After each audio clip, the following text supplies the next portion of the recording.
The actor said David Leland was a dream to work with and a real collaborator. Collaborators and friends are paying tribute to late director David Leland.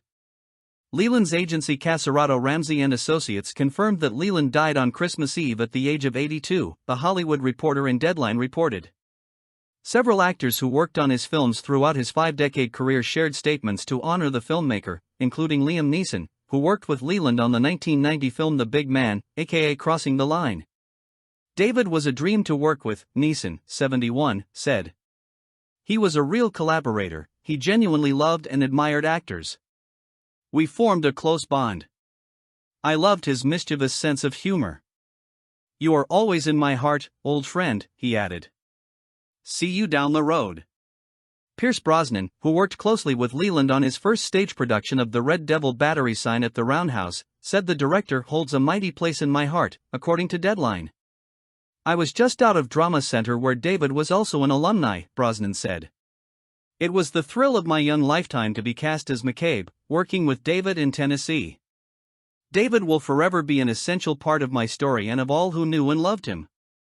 Tim Roth recalled in a statement to Deadline that Leland was there at the very beginning of this crazy adventure.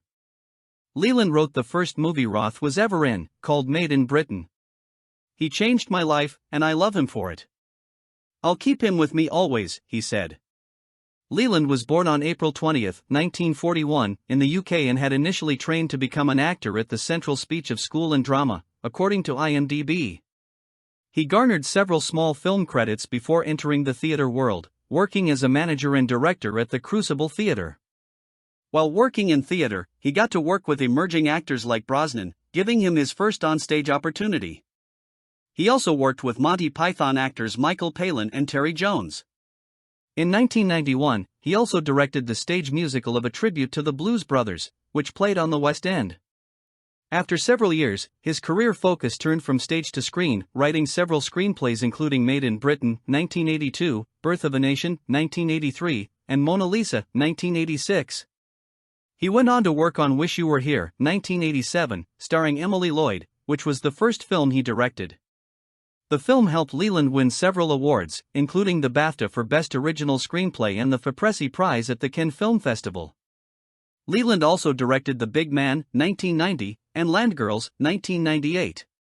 He then moved on to TV, directing an episode for HBO's Band of Brothers. His final credit on IMDb shows that he was a writer and director for the Showtime drama The Borgias.